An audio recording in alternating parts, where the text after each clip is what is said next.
नमस्कार, मेरा नाम है डॉक्टर मनीष तिवारी। नमस्ते, मैं डॉक्टर समुज्ज्वल दास हूँ। We are working at Medela Karkinos oncology institute. हम लोग एक साथ काम करते हैं मेडेला कार्किनोस ऑन्कोलॉजी इंस्टीट्यूट में। जी, आज वर्ल्ड कैंसर डे है। 4 फरवरी को वर्ल्ड कैंसर डे सेलिब्रेट किया जाता है। इसके माध्यम से हम आपको कुछ जो है जानकारी देना चाहते हैं मुंह के कैंसर के बारे में। तो आज हम कोशिश करेंगे कि हमारे कुछ एक्सपीरियंसेस आपके साथ साझा करें। तो as a cancer surgeon hundreds of surgery हमने देखा है, किया है, और जो सबसे जरूरी बात मुझे लगी इसमें वो ये है कि ज्यादातर पेशेंट बहुत लेट स्टेज में आते हैं।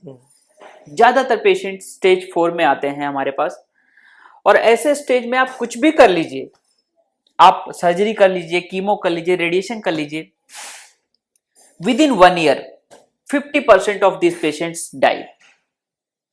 1 साल के अंदर 50% ऐसे मरीज जो है इनका मौत हो जाता है।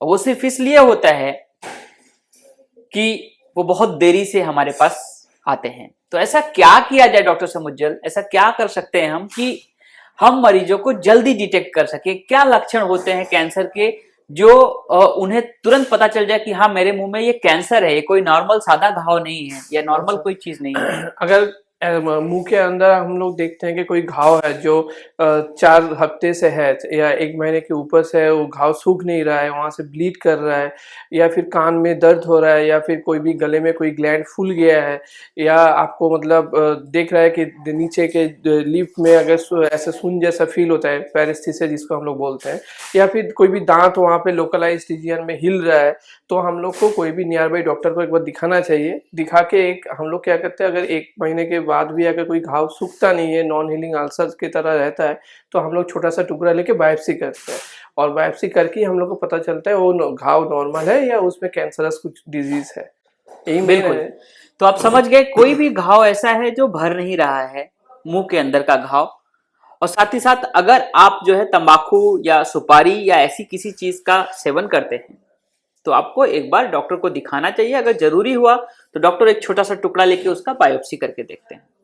अच्छा डॉक्टर समुज्ज्वल, हमारे दर्शकों को बताइए कि ऐसा कोई तरीका है क्या कि कैंसर होने से पहले कुछ हम कोई अंदाजा लगा सकें कि किसको कैंसर होगा या किसको नहीं होगा? कुछ ऐसा प्री कैंसर, जो प्री कैंसरस लीजन होते हैं उनके बारे में बताइए। हाँ, मेनली हम लोग का जो कैंसर है, मुंह का कैंसर, मेनली वो हैवी रिलेटेड रहता है। उसमें अगर देखा जाए तो 95% हैवी रिलेटेड ही है और 5% जेनेटिकल हो सकता है। किसी के फैमिली में अगर हिस्ट्री रहा होगा तो वो ससेप्टेबल हो सकते हैं। और जो सर बोल रहे हैं कि प्री कैंसरस लीजन कंडीशन के बारे में, वो क्या क्या होता है, कभी कभी ल्यूकोप्लेकिया हो सकता है, लाइकन प्लेनस हो सकता है, कैंडिडियासिस वगैरह हो सकता है। उसमें क्या होता है कि गाल में या जीभ के ऊपर कहीं पे घाव जैसा होता है, छाला जैसा पड़ जाता है, जो कोई तीखा खाना खाने से या गर्म कुछ भी खाने से वहाँ पे जलन जैसा होता है।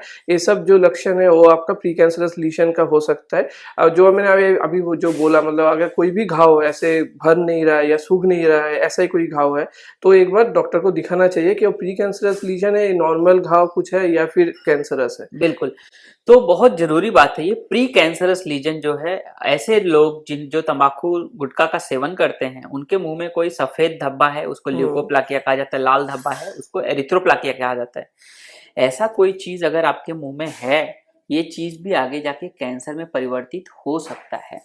तो इस चीज का ध्यान देना है और हैबिट को रोकना है। और ऐसी कोई चीज भी है अगर आपके मुंह में सफेद या लाल धब्बा भी है तो आपको एक बार ऑन्कोलॉजिस्ट को जरूर दिखाना चाहिए। तो इसके साथ हम आशा करते हैं कि आप अपना और अपने परिवारजनों का, अपने जान पहचान के लोगों का जो तंबाकू, सिगरेट, ये सब चीज का सेवन करते हैं, उनका इस तरह से हेल्प करेंगे। अगर ऐसे लोग हैं आपके इर्द गिर्द तो उनको जो है आपको डॉक्टर के पास ले जाना चाहिए, ऑन्कोलॉजिस्ट के पास ले जाना चाहिए, एक बार जांच जरूर करा लेना चाहिए। ठीक है, थैंक यू सो मच। स्वस्थ रहिए। Thank you so much. Stay healthy and remember, early detection saves life. Thank you.